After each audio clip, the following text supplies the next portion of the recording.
Hello guys! Welcome sa ating bagong video. Naalala nyo ba last time, meron akong ni-review na dalawang 70 mi na gadgets para sa ating sasakyan. Ito yung tire inflator at saka yung jump starter.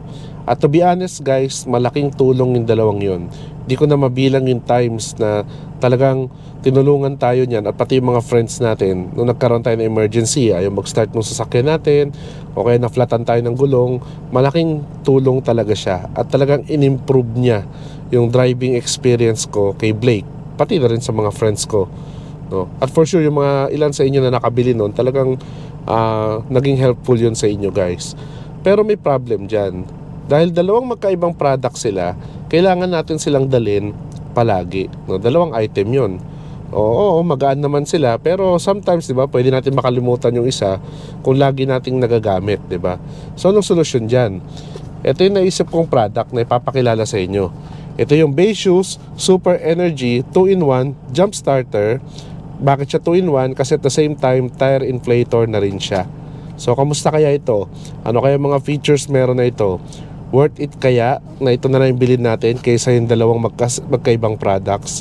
Yun yung mapag-uusapan natin sa video na to. Tara, let's roll!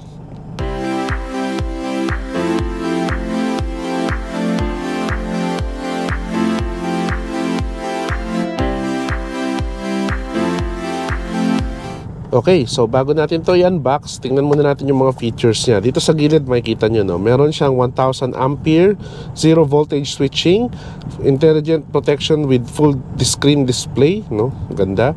Meron siyang fast inflation with multiple modes.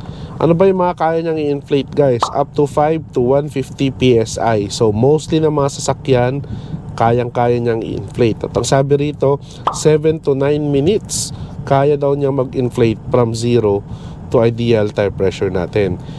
8,000 mAh din yung kanyang capacity para dun sa ating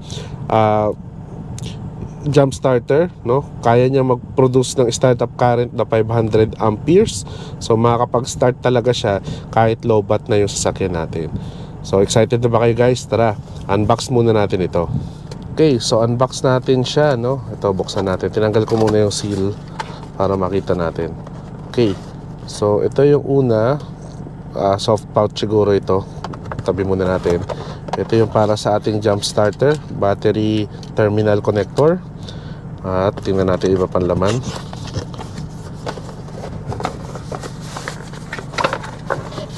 Okay, mukhang andito yung mga manuals natin, ano? Paperworks na lang yan, so tabi na natin yan guys. Okay, andito yung star of the show, no? Yung ating actual jump starter. Ito, jump starter at saka tire inflator. Wow, wow, ang liit lang niya guys, kasi laki lang siya ng ating tire inflator. So ipin nyo, no, yung 70 mi nating tire inflator, parang ganun lang siya, oh. At ang premium ng feels niya guys, yung napansin ko sa kanya, napakaganda hawakan. Plastic pa rin, pero yun, oh, maganda, no? Ano makikita natin sa kanya, may mga air vents siya, no? Very subtle, parang Apple Mac Pro yung itsura niya, no? Ayan, Bayshoes na branding. Dito yung mga buttons niya sa baba. Andito yung mga ports natin, no? Saksakan nung sa, yan, para sa jump starter. Pwede rin pala siyang power bank guys. May USB out siya, Type-C yung kanyang charging. Tapos ito yung inflator port, no? Tapos may ilaw na rin siyang kasama. Explore pa natin, wait lang ha. Tingnan muna natin iba pang kasama. Ito pala yung ano, may kasama na siyang pouch. Nakabalot doon yung kanyang Type-C na charger. Wow. At saka yung kanyang pang-inflate, no? Ito. Maganda yung rubber. Maiksi nga lang, pero pwede na kasi wireless naman siya, eh. So, okay lang. Tapos may mga adapter siya guys. Pwede mong gamitin sa bola at sa iba, no? Sa mga sakyan natin. Okay. So yun, ano, kompleto siya, no, ng mga gamit. Yung cloth niya, ganda rin, no? So yun, tingnan naman natin yung pinaka-inflator guys. I-on natin siya, no. Yan, makikita mo yung charge niya 55%, no. Ganda ng screen niya, oh. Tapos pag gusto nyo gamiting inflator, ayun, oh, lakas, ah. Yan, mamaya makikita natin. Pwede nyo iset pala yung bar. So, baguhin natin. Ayoko ng pwedeng bike, pwedeng bola. Galing oh. May na-adjust siya pang kotse, pwedeng motor. May mga preset siya. May bike, may bola, or kung gusto mo ikaw, mano-mano mong iset yung yan, 35 PSI. Tapos i-on mo siya dito. Yun. So yun siya guys, ano. Ngayon tingnan natin siya into action. Okay, kapag na-connect nyo na siya, yan, meron siyang green and red na nagbi-blink. So rule of thumb guys, kapag ka tayo ay magja-jump start, laging unahin ang positive terminal.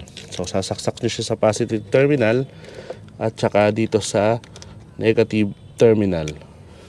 Make sure na nakaklamp siyang mabuti. No. At pag nag-green, ready na siya for start.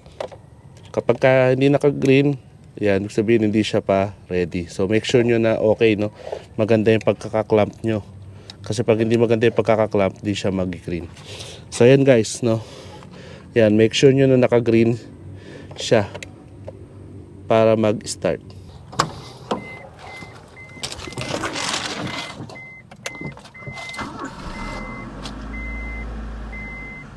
Okay, so ngayon naman pag-usapan na natin yung kanyang tire inflation, no, functionality.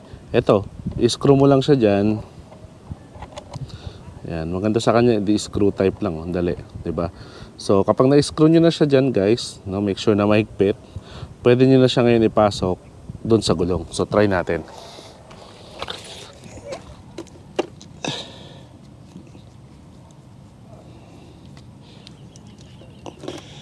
So make sure na pasok.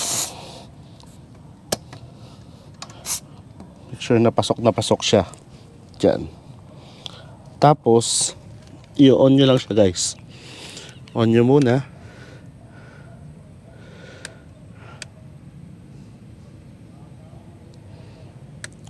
Tapos on nyo siya 53%. So try natin. 32.5 yung ating PSI ngayon, no?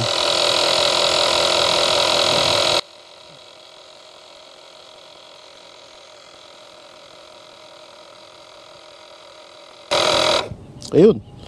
Mabilis na na-reach, guys, no? So, yung ating ideal temperature, no? So hindi lang siya mahigpit ngayon, pero higpitan nyo na lang in case, no? Para lang pinakita ko sa inyo yung functionality niya. So ang bilis lang niya mag-inflate, no? So yun na nga guys, no? Napag-usapan na natin yung mga functionality nitong Baseus 2-in-1 portable car jump starter at saka tire inflator. So may re-recommend ko ba sa inyo? O naman, kaysa kumuha kayo ng tig isang 70 mai, no, maganda ito kasi 2-in-1 na, no? Portable din siya, ang gaan lang niya guys, oh. Ang liit lang, napakadali isok-sok sa mga gilid-gilid ng trunk natin or car storage natin, at napaka-advanced niya, no? Nakita naman natin, napa-start niya agad kahit 55% lang yung battery, and then nakita rin natin ang bilis niya rin mag-inflate ng tires, no? So very very handy ito guys. And syempre yung tire inflator din niya nagustuhan ko guys, kasi dahil nga built-in na yung battery niya, hindi niya na kailangan magsaksak ng power, no? Hindi kagaya nung 70 mai, kailangan nakasaksak pa rin siya sa di ba? Yung ating tire inflator nakasaksak sa 12 volt socket. So ito hindi na, which is very good. So, magkano ba siya guys? Ipa-price ko, post ko na lang sa screen yung presyo niya, no? Tingnan nyo na lang kung magkano. And kung gusto nyo itong bilhin, click nyo yung link sa description para makita nyo kung saan shop ko siya sa Shopee nabili. From time to time, nagbibigay din naman siya ng discount. So, make sure na check out nyo na kapag kami mga sale. Yun lang. So, sana nagustuhan nyo yung video na to guys. Kung nagustuhan nyo to, click nyo naman yung like button. At kung hindi ka pa nakasubscribe, click mo na rin yung subscribe button para updated ka palagi sa mga latest happening sa ating channel. So, till our next videos guys, always remember, drive safe and enjoy!